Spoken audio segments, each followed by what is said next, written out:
ressignificando a história do planeta Terra. Prévia do segundo episódio, parte 2. Eva foi realmente criada da costela de Adão. A comprovação do texto bíblico, diante de uma compreensão científica. Iniciei este vídeo com esta afirmação incrível, que aos olhos de algumas pessoas podem soar como uma afirmação do tipo fantasiosa, mas garanto que neste caso, esta afirmação poderia ser facilmente comprovada, inclusive aos olhos da ciência. Em janeiro de 2019, dei início a uma série de vídeos, onde pretendo defender e demonstrar uma série de novas ideias e teorias que visam desconstruir certos dogmas e até mesmo quebrar vários paradigmas, tudo dentro de uma linha de raciocínio que une de forma despreconceituosa e lógica diversas áreas do conhecimento humano. O primeiro vídeo da série levantou questões sobre um evento planetário que teria sido o responsável pela inclinação do eixo terrestre, pela separação do grande continente de Pangeia, pelo desaparecimento de civilizações lendárias, dentre outras consequências naturais, e que a Lua teria tido um papel decisivo em todos estes acontecimentos. Um vídeo/documentário de 2 horas de duração, que revelou questões muito importantes e dignas de crédito e análise criteriosa, e mediante a evidências reais. O link do primeiro episódio da série pode ser acessado na descrição deste vídeo. Antes do lançamento do segundo episódio da série, gostaria de trazer até vocês uma visão de um grande mistério que, como muitos sabem, criou um abismo ideológico entre os textos bíblicos e a visão da própria ciência moderna. Muitas teorias foram elaboradas e muito se atribuiu ao texto bíblico o status de fantasioso.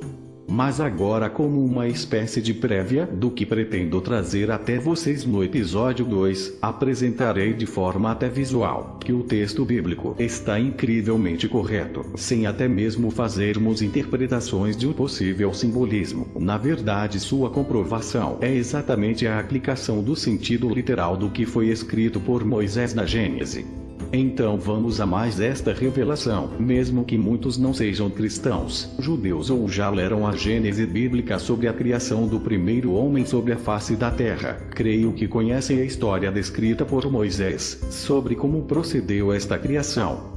Para ser bem objetivo, e porque este vídeo é uma espécie de prévia do que pretendo revelar no segundo vídeo da série, vou agora apenas demonstrar visualmente o porquê afirmo com embasamento racional e lógico que o processo de criação do primeiro homem, ou de uma linhagem genética considerada pura, e que retrataria a própria imagem e semelhança do Criador, e que na Bíblia se chamou de Adão, tendo a mulher, Eva, a que teria sido criada a partir de sua costela. Esta visão está realmente corretíssima.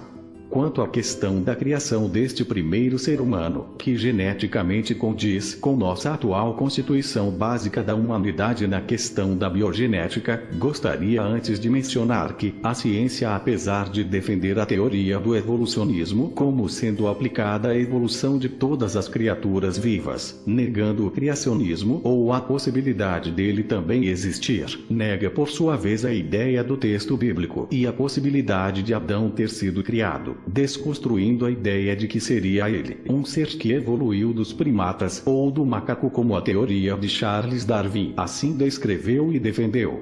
Na verdade, sabemos que mesmo a ciência ainda não conseguiu encontrar o tal elo perdido, que seria uma criatura que conectasse o código genético do ser humano atual com seus possíveis ancestrais primitivos. Parece que a partir de um determinado ponto da evolução, esta teria dado um salto, ficando uma lacuna, sem explicação. Analisando aspectos da ciência e o próprio relato bíblico, percebi que existe sim uma total compatibilidade entre um possível princípio criacionista desta nova linhagem de seres viventes inteligentes, e que esta linhagem seria a que atualmente o projeto do genoma humano já descortinou e mapeou. Mas como imaginar que Moisés, naquela época considerada primitiva a nível científico, poderia visualizar em sua mente, ou por inspiração profética, o próprio segredo da criação? Como aceitar que um Criador, que estruturou a partir do chamado barro do mundo ou o que chamo de barro material, o ser Adão, e que, depois teria criado Eva, de parte da tal costela? Vamos refletir sobre o seguinte ponto, e aqui lembro da tal frase: quem foi criado primeiro, o ovo ou a galinha? Ou seja, para existir algo que sabemos necessitar de um segundo elemento, que seria o responsável pela sua criação ou estruturação, teríamos que admitir que um precederia o outro, por mero processo natural. Para existir Adão, o que precisaria ter sido criado primeiro? Óbvio que seria sua estrutura de DNA, o código genético do primeiro homem. E se segurem em suas cadeiras, porque vou lhes mostrar exatamente a costela de Adão. Preparados? Vamos lá. Apresento-lhes a famosa e polêmica costela de Adão. Sim, Adão, o primeiro ser vivo de uma linhagem pura e simples, o sinônimo da perfeição genética e estrutural, a soberania sobre os outros seres do tal paraíso pré-existente, foi obviamente criado a partir de um DNA, e vejam que o DNA é exatamente o que Moisés visualizou, ou seja, a tal costela de onde foi posteriormente retirado o código genético para a criação da chamada Eva. Vejam como de repente a mente faz uma espécie de clique e tudo passa a ser visto de uma forma diferente, simples e compreensível aos olhos da razão liberta dos achismos ou de crenças equivocadas. Sabemos que o DNA é composto por moléculas e, sendo assim, por átomos, que são estruturas que formam o que poderíamos chamar de barro material ou matéria. Vamos ao texto encontrado na Wikipédia. Abre aspas. O DNA é um composto orgânico cujas moléculas contêm as instruções genéticas que coordenam o desenvolvimento e funcionamento de todos os seres vivos e alguns vírus, e que transmitem as características hereditárias de cada ser vivo. Fecha aspas. Ou seja, para existir o primeiro ser humano ou criatura biologicamente estruturada, uma linhagem genética que poderíamos considerar como sendo perfeita, porque segundo Moisés, teria sido criada à própria semelhança e imagem de Deus, o que vou em futuros vídeos demonstrar o porquê desta afirmação. Precisamos logicamente de uma estrutura de DNA para que tal criatura possa, como diz na Bíblia, receber o sopro da vida.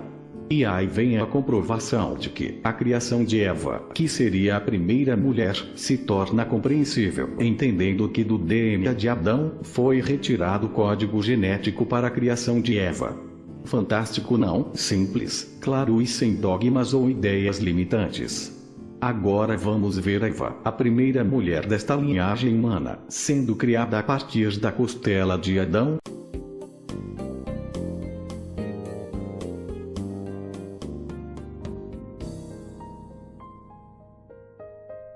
Portanto, assim fica demonstrado cientificamente e quebra de vez por todas a ideia de que a Bíblia estaria errada, e pelo contrário, abre aqui uma importante questão: como Moisés há milhares de anos atrás, sem o uso de equipamentos ou aparelhos com capacidade de visualizar o DNA e o processo de estruturação genética, chegou a descrevê-lo com incrível exatidão e riqueza de detalhes. Oportunamente lembrando que, há milhares de anos, os próprios filósofos gregos já teorizavam sobre o átomo e sua existência com base da estruturação do plano material. Como já disse no episódio 1 desta série, ressignificando a história do planeta Terra, a ciência, por se afastar dos relatos das antigas civilizações e até mesmo de certos conceitos que ligam a questão divinatória da questão física ou plano de manifestação, perdeu o que diria importantes conceitos e até mesmo passou a negá-los e até a combatê-los. Creio que neste caso, a ciência deverá se curvar e admitir que a Bíblia estava realmente corretíssima. E isto, meus caros, não fica apenas por aqui. Em um artigo anterior demonstrei que os astrônomos, os que se julgam os doutores do conhecimento dos céus, ignoram que na época dos gregos, já havia total conhecimento da estrutura do cosmos, das órbitas planetárias, e do próprio mecanismo do sistema solar, citando a descoberta do mecanismo de Anticitera, que é a comprovação de uma espécie de computador portátil, desenvolvido pelos gregos, e que seria uma maquete mecânica do sistema solar.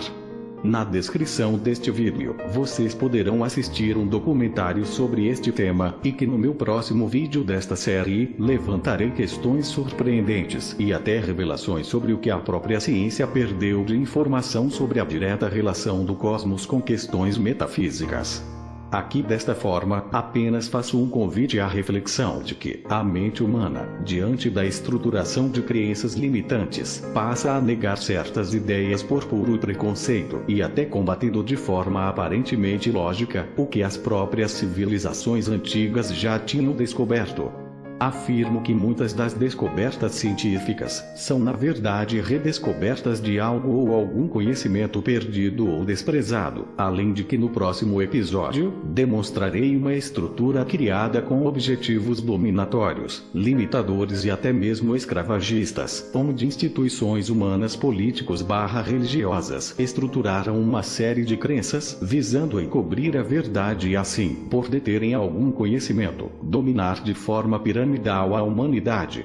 Agora, para aqueles que ainda não assistiram ao primeiro vídeo da série, onde tento demonstrar que houve no passado um evento que mudou o quadro planetário e que, devido à sua magnitude, muitos simplesmente negam tal possibilidade, mas que tal evento comprova e liga diversos relatos de povos antigos, deixo o link na descrição e que este vídeo pode ser encontrado no meu canal do YouTube, com o título Ressignificando a História do Planeta Terra, Parte 1. O evento trata-se de um vídeo simples, onde usei os recursos tecnológicos limitados que disponho no momento, mas que, de forma progressiva, desenvolvi uma linha de raciocínio ligando diversas evidências, e diante de certas comprovações, fazendo revelações incríveis, tudo em um vídeo longo por sinal, mas que traz à tona importantes reflexões. Já na parte 2 ou segundo episódio da série, irei desta vez descortinar mistérios, ligando civilizações antigas, textos sagrados, visões apocalípticas, etc., adiantando que além do que trouxe antecipadamente aqui, demonstrarei do que realmente se tratava a profecia de Ezequiel, o significado da mesma, porque existe aparente ligação com a própria profecia apocalíptica de João, o segredo por trás da construção das pirâmides, o dilúvio na visão do evento que citei na parte 1, e até qual seria o símbolo da besta do Apocalipse, o que ele significa, e muito mais. Então aguardem o segundo episódio da série Ressignificando a História do Planeta Terra. Paz, amor e luz.